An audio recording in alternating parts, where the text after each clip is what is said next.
More news coming in at this point in time.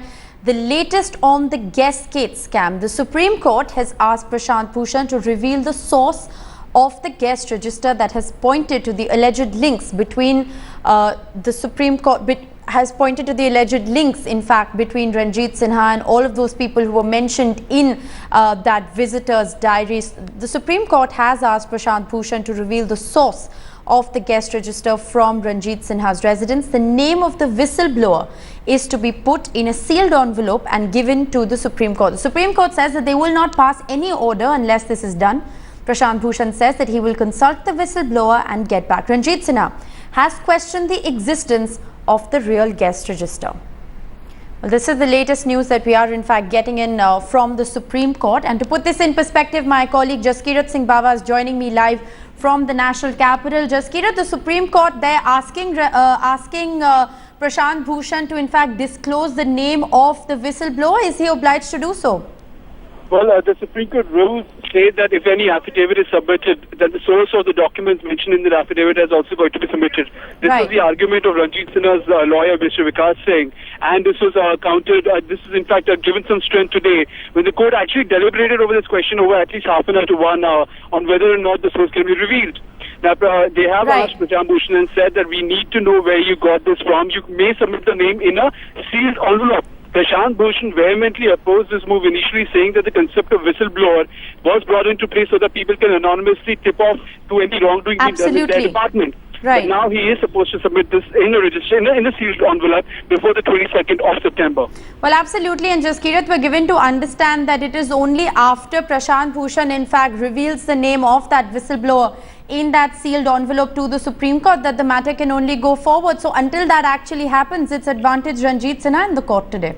Well, it would seem like it, perhaps for the time being, but Prashant Bhushan did say that I may have to consult the whistleblower and with the governing body of the NGO that he represents. Before they actually go ahead with this, which goes to say that he may not, in fact, still reveal the name of the whistleblower, and that is still subject to further deliberation.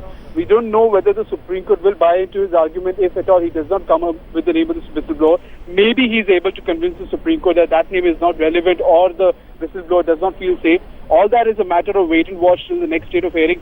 What we know today is that Ranjit Sinha's lawyer not only questioned about the source of the diary, but also questioned the authenticity and the genuineness of the diary. Absolutely. Ranjit Sinha's lawyer went so far as to say that this diary does not exist. It may have been prepared at the behest of some people, even accusing a media house of in fact initiating or helping with the leakage of the information and with giving directions to Prashant Bhushan and suggesting that Prashant Bhushan may ultimately be trying to help the accused in the case by scuttling the investigation.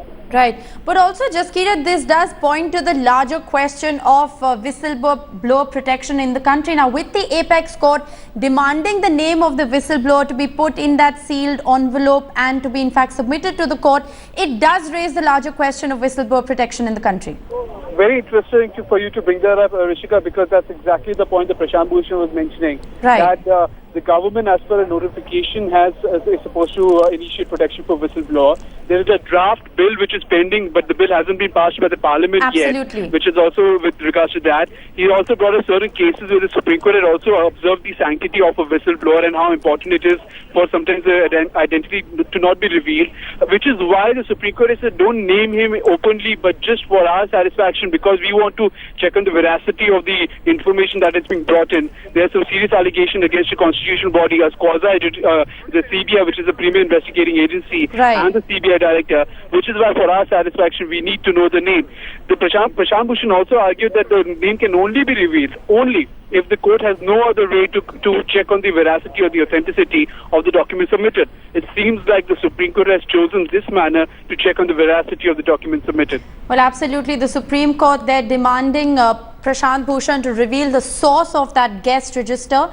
The Supreme Court has in fact asked Prashant Bhushan to submit the name of the whistleblower to the court in a sealed envelope. We're going to continue to track developments on that story and of course get you more voices on that crucial judgment, on that crucial thing that the Supreme Court has in fact said today, that the name of the whistleblower should in fact be revealed to the court in a sealed envelope. It continues, if of course we continue to track developments on that story.